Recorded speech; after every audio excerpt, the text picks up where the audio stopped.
Bismillahirrahmanirrahim. Assalamualaikum warahmatullahi wabarakatuh. Alhamdulillahilladzi khalaqas samawati wal ard bil haqq wa ja'ala fil ardi rawasiya an tamida bibina dalalatan ala 'azamatihi wa badi'i sun'ihi. Ahmadu subhanahu wa ashkuruh wa asyhadu an la ilaha illallah wahdahu la syarika lah lahul hikmatul balighah fi khalqihi wa asyhadu anna Muhammadan abduhu wa rasuluhul mab'utsu rahmatan lil alamin sallallahu alaihi wa ala alihi wa sahbihi ajma'in.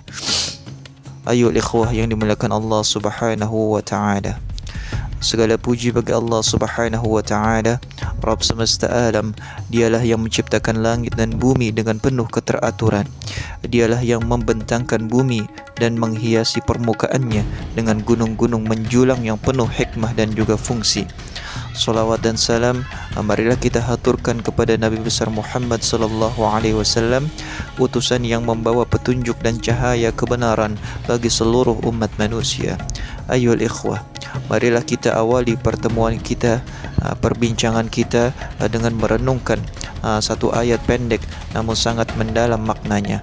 Ada firman Allah Subhanahu wa taala di dalam surah An-Naba, dikatakan wal jibala autada, dan gunung-gunung sebagai pasak-pasak. Sederhana namun luar biasa. Al-Quran menyebut gunung sebagai autad, bentuk jamak dari watad yang secara bahasa berarti pasak, yaitu benda yang ditancapkan ke dalam tanah untuk menahan, menstabilkan dan menjaga agar sesuatu tetap tegak berdiri. Seperti pasak tenda di padang pasir, gunung adalah pasak bumi yang ditancapkan oleh Sang Pencipta untuk menjaga kestabilannya. Tapi apakah ini hanya kiasan puitis belaka atau memang sebuah fakta ilmiah yang dapat dibuktikan? Ayyuhal ikhwah yang dimuliakan Allah Subhanahu wa taala. Al-Quran tidak hanya menyebut gunung sebagai ciptaan estetika. Beberapa ayat menunjukkan fungsi geologis gunung. Yang pertama adalah sebagai penstabil bumi. Wa alqa fil ardi rawasiya an tamida bikum, dan dia menancapkan gunung-gunung di bumi supaya bumi itu tidak mengguncangkanmu. Suratul Luqman ayat 10. Yang selanjutnya adalah sebagai pasak. Alam naj'alil arda mihada wal jibala autada. Bukankah kami telah menjadikan bumi sebagai hamparan dan gunung-gunung sebagai pasak-pasak?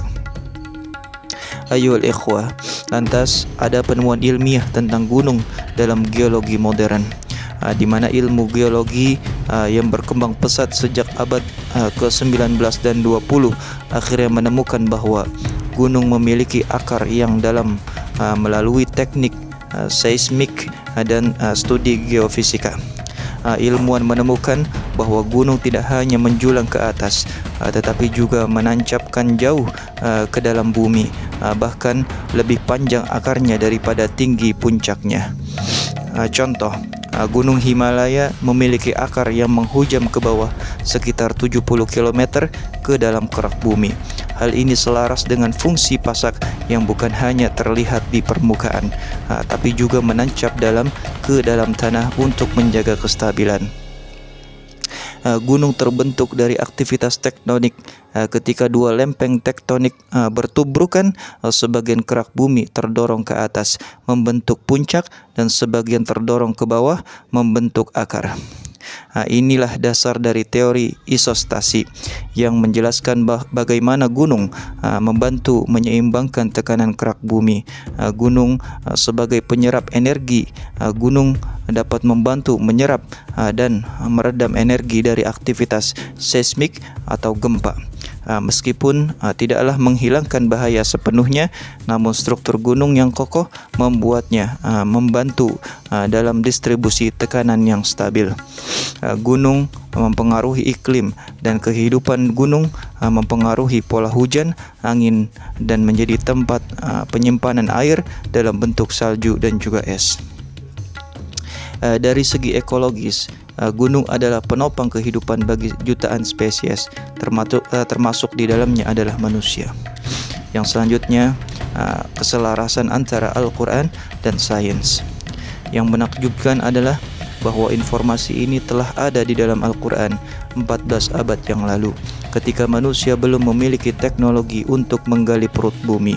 Seorang ilmuwan geofisika terkenal, Dr. Frank Press, dalam bukunya Earth menjelaskan bahwa gunung berperan sebagai pasak, memiliki akar yang dalam dan membantu menstabilkan kerak bumi. Penemuan ini tidak hanya mengkonfirmasi tapi juga mendorong beberapa ilmuwan untuk merenungkan kebenaran Al-Quran. Beberapa di antaranya bahkan masuk Islam karena ta'jub dengan kesesuaian Al-Quran dan ilmu pengetahuan modern.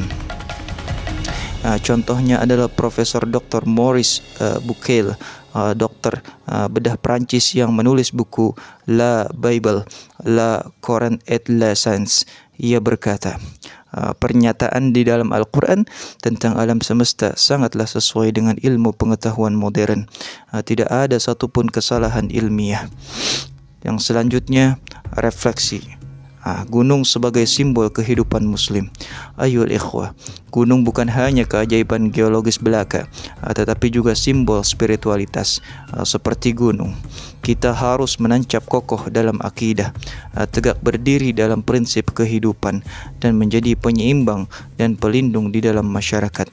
Gunung itu diam namun menahan bumi. Ia tidak banyak bicara namun keberadaannya menyelamatkan. Marilah kita meneladani sifat gunung, kokoh, stabil, penuh manfaat, dan menjaga keseimbangan kehidupan. Sebagai penutup, ayyuhal ikhwah, ilmu dan wahyu bukanlah dua kutub yang bertentangan. Justru keduanya saling menguatkan. Ilmu membawa kita pada pengakuan akan keagungan pencipta, dan wahyu menuntun sains menuju arah yang benar. Marilah kita pelajari Al-Quran dengan semangat ilmiah dan pelajari sains dengan cahaya iman. Disitulah letak kekuatan umat Islam yang sejati. Hadanallahu wa iyyakum ajma'in. Wassalamualaikum warahmatullahi wabarakatuh.